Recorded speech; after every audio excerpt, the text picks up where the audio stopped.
mother was paralyzed from the waist down and had always been suffering from several health issues since the time I can remember. Her condition required constant care and attention, which placed a significant burden on our family. My father worked as a truck driver, so he was often gone for long hours, sometimes even days. Dad and I did everything we could to ensure Mom was comfortable and well cared for. However, his job's demanding nature meant that I had to shoulder a lot of the caregiving duties on my own. We had a nurse who would come to help out occasionally, but it wasn't often enough. We simply didn't have the financial means to hire a full-time caregiver. The times when the nurse was there felt like a relief, but those moments were rare. This left me with the responsibility of taking care of my mom for the majority of the time. Every day after school, I would come home and immediately tend to my mom's needs, whether it was helping her with her physical therapy exercises, preparing her meals, helping her to relieve herself in the bathroom, or just keeping her company. It was a full-time job in itself. There were so many days when I was exhausted and felt like I was missing out on my teenage years. While my friends were out having fun, I was at home ensuring Mom was okay. She was very needy and would not even let me leave her room to watch TV or do my homework. I would have to sit right next to her in bed while finishing up my assignments so that she could feel like she was helping me out in some ways. As you can imagine, by the time I graduated high school, I was utterly exhausted to be at home. The years of balancing schoolwork, caregiving, trying to maintain some semblance of a social life had taken their toll. I loved my mom dearly and never resented her, but the constant responsibility weighed heavily on me. I was drained physically, emotionally, and mentally. Despite the exhaustion, I knew I had done everything I could to make her life as comfortable as possible, given our circumstances. When it was time for me to choose a college, I deliberately picked the university that was the farthest from home.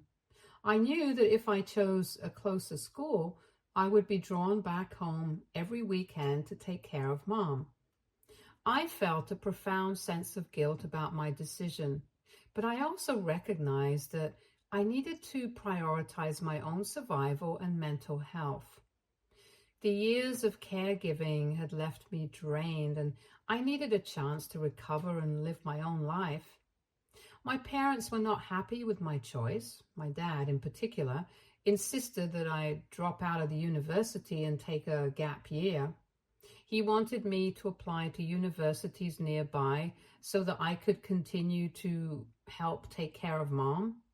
Meanwhile, Mom kept telling me that I could never live without her and that I was abandoning my family in their time of need. I argued back, saying that I had spent my entire life living under their rules and taking on responsibilities that were not typical for someone my age. I told them that it was time for me to get out and live my own life. My dad threatened to cut me off financially if I didn't listen to him. In a moment of anger and frustration, I told him it was time for him to step up and take care of his wife, instead of expecting a child half his age to shoulder the burden. My parents were furious and made their indignation clear. Mom cried for days, pleading with me to reconsider my decision. Up until the day I had to move out, she kept begging me to stay. Her tearful pleas and my dad's stern disapproval weighed heavily on my heart. But I stood my ground, knowing that if I didn't take this step, I would never be able to live my own life or heal from the years of emotional and physical exhaustion. It was one of the hardest decisions I ever had to make, but I knew it was necessary for my own well-being. When I finally moved into my college dorm, it felt surreal. I couldn't believe that I was finally free from the responsibilities that had defined my life for so long. The dorm room with its simple bed, desk, and closet, symbolized a new chapter. I was overwhelmed with a mix of emotions: relief, excitement, and a touch of sadness for leaving my family behind. During college, I tried my best to stay in touch with my parents. My dad, however, always resented me for leaving. Our conversations were often strained, filled with underlying tension and unspoken accusations. He couldn't understand my need to get away, and he held on to his bitterness. My mom, on the other hand, missed me terribly. Over time, she began to understand that I had no choice but to leave. She realized that I needed this break for my own well-being because I had to take care of my mom from such a young age. I made the decision quite early on in my life that I never wanted to have children, and my mind has never changed. My entire childhood and teenage years was spent taking care of an adult, and I felt I didn't have the mental and emotional capacity left in me to take care of anyone else in the future. I was always clear about this choice with every guy I have ever met. For a long time, I chose to remain single rather than date men who, despite knowing my decision to remain child-free, would hope that I would eventually change my mind. When I didn't change my mind, they would get angry, saying how women were supposed to have children and that it was ungodly of me to deny them. Their reactions reinforced my decision to stay single. I refused to let them pressure me into a life I didn't want, and I was determined to find someone who would accept me for who I was, without the expectation of motherhood. This is why, when I finally met James, who didn't want children just like me and instead wanted to travel the world, it felt like a match made in heaven. From the moment we started talking, I knew he was different. James shared my passion for travel and exploration, and also my firm decision not to have children. He told me that he had undergone a vasectomy a long time ago because he was sure he never wanted to be a father. It was such a relief to find someone who was on the same page as me. Besides our shared interest in remaining child-free, James was kind, helpful, and intelligent. His spontaneity matched mine perfectly, and together we could just up and travel anywhere we wished. With James, I've been over 20 different countries. Our adventures have taken us from the bustling streets of Tokyo to the serene beaches of Greece, and each journey has been an incredible experience. Now, don't get me wrong, we're not rich, and neither do we come from wealthy families. However, because we don't have children and both of us are adaptable adults, we've been able to keep our priorities straight. We prioritize experiences over material possessions, and we live frugally when necessary to save up for our next trip. Our love for travel and our commitment to living a child-free life had brought us closer together. It's a partnership based on mutual understanding and shared dreams, and it has made our life together incredibly fulfilling. Everything with James is great, but I can't say the same about his family. Early on, James warned me that his mother and sister are very difficult to get along with. He shared multiple stories about how these two women have always judged every girl he has ever dated, never really approving of them. Over the years, his family has been consistently judgmental and always had an opinion about his lifestyle. James enjoys being a free spirit, embracing spontaneity and adventure. But his family has always wanted him to settle down and have a traditional job. This clash of values has been a significant source of tension between them. The situation escalated dramatically back when James decided to get a vasectomy. His mother, Vinnie, was furious when she found out. She was so angry that she stormed into his workplace and yelled at him in front of everyone, expressing her shame and disappointment that he did not want to become a father.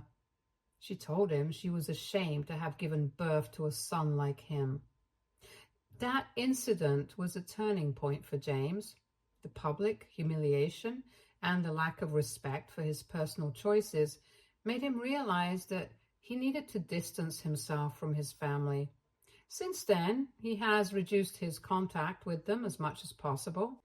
While he still loves his family, he understands that their constant judgment and disapproval are toxic to his well-being. James's decision to minimize contact has allowed him to live his life more freely.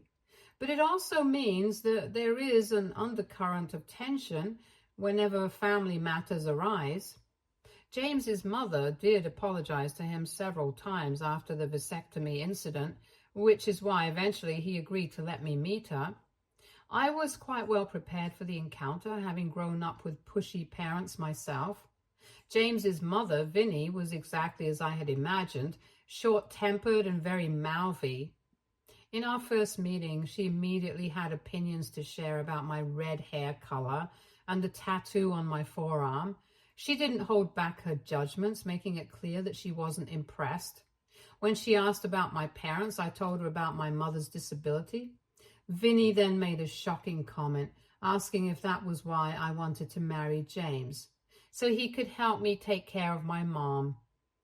I was taken aback, especially since James hadn't even met my mother at that point. Besides, why would I need to marry a man to take care of my mom? Her ridiculous words made me laugh out loud. Vinnie didn't like that at all and said she found my laughter very insulting. I didn't care and just kept eating my food without apologizing to her. Over the years, our relationship has never improved, but I've never sweated about it. I let her do her thing and I do mine. Her opinions and judgments don't affect me, and I maintain a polite but distant relationship with her. However, the main villain in my life isn't my mother-in-law, since I can pretty much handle her. It's actually my sister-in-law. She has always hated the fact that I don't want children as much as James. She had always expected her brother to meet a woman who would eventually change his mind and force him into becoming a father. Instead, James met me, who shared his interest in not having kids, and this infuriated her. When she found out that we both wanted to remain child-free, she asked me what the purpose of my life was. I told her that my purpose was to live my life just like every other person, doing the things I wanted to do. However, she argued, questioning the point of God giving me a uterus, as if the sole purpose of a woman is to become a breeding animal. I responded that just because one has a uterus doesn't mean they have to use it, and that people who don't want to have children shouldn't be forced to take on kids they can't manage. Nothing would damage a kid more than having parents who don't know how to take care of them, despite my explanations. Sister-in-law just shook her head and kept telling me how James and I were going to regret our decision when we were older and had no one to take care of us. I quipped back that I didn't want to have children just to have insurance for them to take care of me, as there's no guarantee they ever would. I also mentioned that I would feel much more comfortable at an old age home with nurses and staff who could take care of me if such a situation ever arose when we were older. Sister-in-law never bothered listening to me, as you can already imagine. Over the years, she has done everything in her power to force us to change our minds. It all started with her having children and then calling us every other weekend to take care of them. Now, James and I love our nephews and niece, but spending time with them for 3 to 4 hours isn't going to change our minds about not wanting kids. Currently, James and I are working hard to build our marketing agency, even though it has just started. We've already onboarded a few well-paying clients. This time is crucial for us, and we know we have to work very hard to retain them for a long time. At this stage, we also rely heavily on word of mouth from these clients to spread the word that we're a good agency for their brands. Because of this, James and I have been very busy with work and haven't even traveled anywhere. Sister-in-law is well aware of this. However, without ever checking in on us, she will just drop her kids off at our place, unannounced. She will give us excuses that she needs a break or has to buy groceries, but will be gone for hours on end. Whenever this happens, James tries to take care of the kids for about an hour before he gets quickly irritated. He then ends up switching on the TV for them and lets them watch whatever they want to. Kids being kids get quickly bored and want attention, so then they start wailing or fighting amongst themselves, which is when I am forced to leave my work and play with them. I know they're just kids, but due to all of this, I've started to resent them, and I know for a fact that James does too. This situation is frustrating because we are trying to build something important, and every interruption feels like a step backward from our future. Despite my best efforts to maintain a good relationship with my sister-in-law, her constant disregard for our time and work commitments is creating a significant strain. We have had several talks with her, but she just dismisses our feelings, saying her kids are practically related to us by blood and that we should learn to live with them. This is why for the past 2 months, James and I have been escaping to cafes to work, just to avoid his sister's unannounced child drop-offs. Whenever she would show up at our place, we'd tell her we were out meeting a client or had an important meeting that day. This way, we knew she couldn't leave the kids with us any longer. Of course, my sister-in-law would get furious that we were unavailable and would demand we come back home, but James would argue back, insisting she needed to watch over her own kids instead of pushing them onto us all the time. Later, my mother-in-law would call James to reprimand him about not helping his sister enough and how difficult it is for her to be a parent of 3. I would encourage James to tell her that if she cared so much about sister-in-law, then she should start taking care of the children herself. This would infuriate mother-in-law even more, as she'd then make excuses about being too old and having done more than enough. She would then continue to insist that we were young and needed to be around children. While we respected her perspective, we couldn't compromise on our priorities.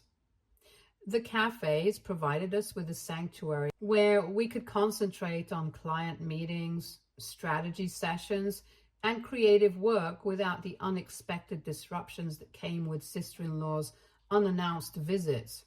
This strategy has been working well for us for quite some time, and while it hasn't resolved the underlying family tensions, it's given us the space we need to prioritize our work and maintain our sanity. Recently, my mother succumbed to her ongoing illness. When my dad called to deliver the news, I was devastated and completely shattered. Despite the distance that had grown between me and my parents over the years, I still loved my mother deeply, and the realization that she was no longer with us was incredibly painful. James and I immediately booked a car to drive back home, a journey that would typically take 3 to 4 hours depending on traffic. However, just as we were on our way, sister-in-law called James. She informed him that she was exhausted and needed a mental break, asking him to take care of her kids. James explained to her about my mother's passing and expressed his inability to help at that moment. He assured her that after we returned from the funeral, he would be available to watch over the kids so she could have her break. But sister-in-law's response shocked us both. She had the audacity to suggest that we take her kids with us to the funeral. She thought it would be a good idea for them to enjoy a long drive and spend a few days with us. I could hear every word she said because James had her on speakerphone in the car. I was baffled by her insensitivity and rolled my eyes. This was my mother's funeral, for God's sake, not a joyous trip to Disneyland. Her kids had never even met my mom, and the thought of bringing them to an event where people would be grieving was completely inappropriate and disrespectful to everyone, including me. Sister-in-law didn't even bother to ask James about me or how I was doing, yet wanted us to just take her kids off her hands. James again declined her and told her that he was driving, so he would have to call her back later. During my mom's funeral, I received only a couple of texts from my mother-in-law and sister-in-law offering their condolences. I didn't hear from them over the phone, but I wasn't too bothered at that time because my focus was entirely on honoring my mom's memory and supporting my family through this tough period. On the day of the burial, James started receiving numerous missed calls from his mother, which he chose not to answer. Since I had left my phone at home, I couldn't be sure if they had tried to reach out to me as well. When we returned home after the funeral in the afternoon, I was surprised to find several voicemails waiting for me from sister-in-law and mother-in-law. I initially thought they were reaching out to express sympathy for my mother's passing, but to my surprise, there were multiple voicemails demanding that James and I come back immediately to watch over the kids. They explained they wanted to go on a shopping spree, which left me taken aback and hurt as I listened to voicemail after voicemail from both of them, insisting on our return. James heard the messages too and immediately called his sister to confront her about their inappropriate demands. Like me, he was starting to get really frustrated with their insensitivity and selfishness during such a difficult time. We found it incredibly insensitive that they were more concerned about their own plans than understanding the emotional toll losing my mom had on me and James. However, when James finally got in touch with his sister, she informed us that she was already with mother-in-law on the road and they had left her kids at home. She insisted that we needed to drive back to her place immediately, as it had already been 30 minutes since they had left after sending us the last voicemail. James incredulously questioned if she had in fact lost her mind, since we had just come back from burying my mother and there was no way we could drive to her place at the moment.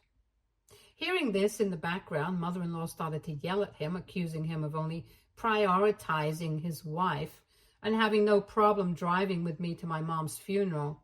She said he should also prioritize his family and have no issue driving back immediately and taking care of his nephews and niece.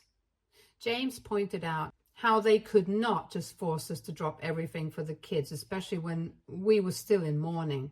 However, sister-in-law defended herself, stating that she had left the TV on and provided enough food for the children, so we didn't have to do much for them. But she insisted that we needed to return home as soon as possible because the kids would get hungry soon. My eyes widened in shock as I started to realize that she sounded quite serious. As a result, my husband and I decided to drive to her home, even though we were exhausted. We called sister-in-law several times throughout our drive, but she let our calls go to voicemail each time. We kept hoping and praying that she was probably pranking us and that she would not actually abandon her own children. When we finally arrived at her place, our worst fears were tragically confirmed. We entered her living room to find all her 3 kids in a state of distress, hungry, crying, and visibly shaken. The sight of their tear-streaked faces and desperate cries tore at our hearts.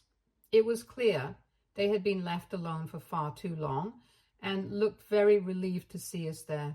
Immediately, we rushed to comfort them, providing food and soothing words as we assessed the situation.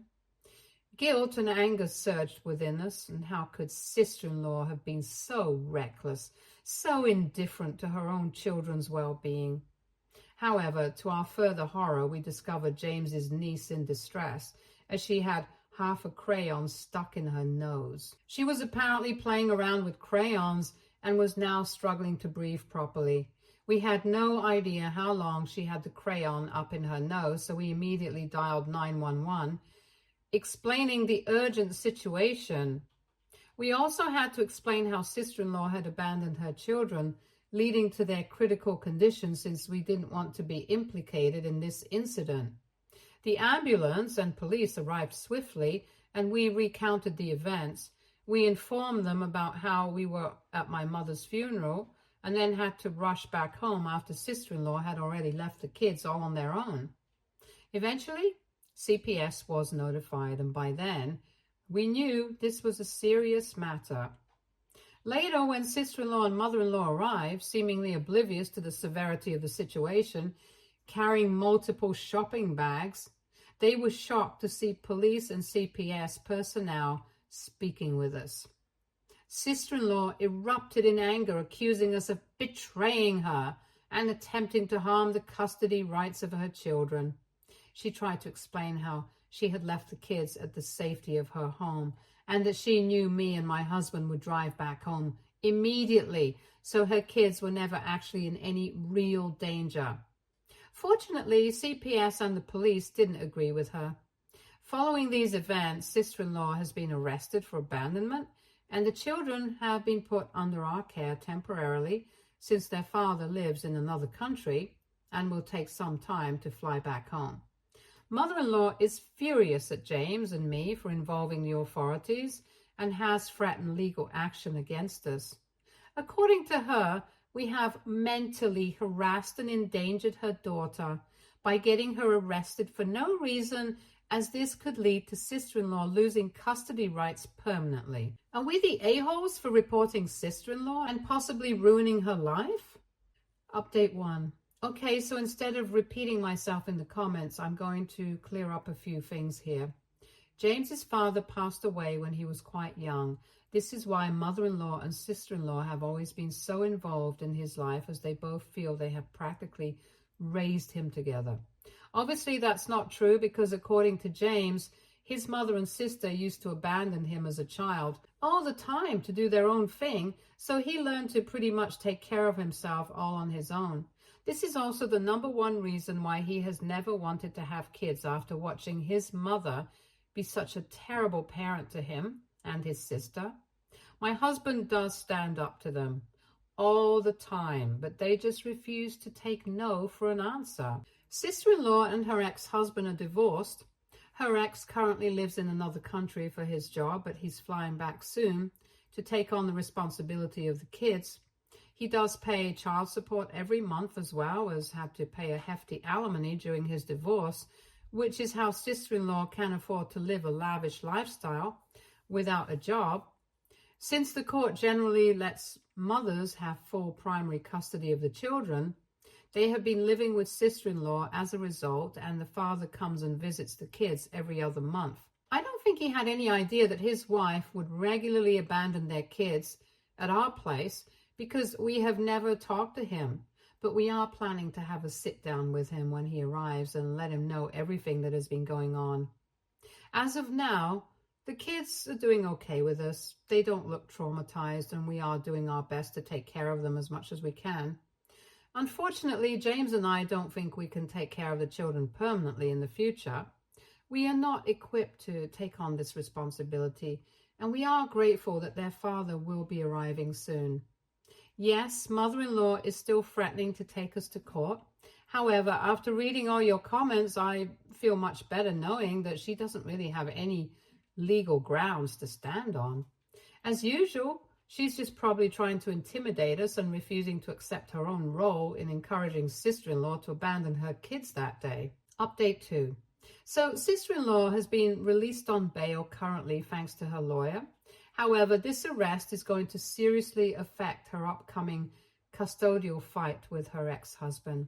Her ex did come to meet me and James. He thanked us for everything and told us that he had no idea about how sister-in-law had been treating their kids. He assured us that he would take his kids away from sister-in-law no matter what, to prevent them from ever suffering again. The ex seems quite well off, so I'm sure he can hire nannies to care for the children at his place, which is a far better option than what sister-in-law does. The only thing sister-in-law won't like about this arrangement is losing child support, which she depends on to maintain her lifestyle. We have blocked mother-in-law after sending her a long text message in which we firmly expressed that we wanted nothing to do with her whatsoever, and that she shares 100% responsibility with sister-in-law for abandoning the kids in that state. We further informed her that we were done with her narcissistic behavior, and if she ever approached us again, we wouldn't hesitate to get a restraining order against her. We are hoping this makes her stop contacting us ever again in the future. Update 3. I know it's been several months since I last updated, but I wanted to come here and give a final update about sister-in-law. It turns out she lost custody and the judge rightfully let the father take full custody of the children. Sister-in-law's neglect and abandonment of the kids were crucial factors in the court's decision.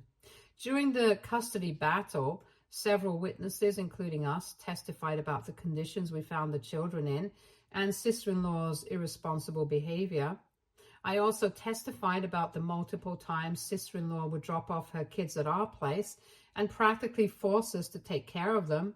In the end, the judge deemed it in the best interest of the children to be under their father's care, given his stable situation and commitment to providing a safe, nurturing environment. On the day of the court ruling, sister-in-law told me and James that we had no right to involve the authorities, and that all we had to do was keep our mouths shut and take her children to the hospital if one of them needed any medical attention. She called me several insulting words and accused me of being jealous of her. James told her that this was probably the last time we would ever be in the same room together, and threatened to take legal action against her, just like we had given the same warning to mother-in-law. Fortunately, over the past few months, the children have become adjusted well to their new living arrangements with their father. They are finally surrounded by the love and support they deserve. We video call the kids every weekend. James and I are very relieved that they are now in a stable, caring environment, free from the neglect they experienced before. As for everyone asking about my dad, he's doing okay. Since my mother's passing, I've been reconnecting with him more often. It's been a process of healing and rebuilding our relationship during this difficult time.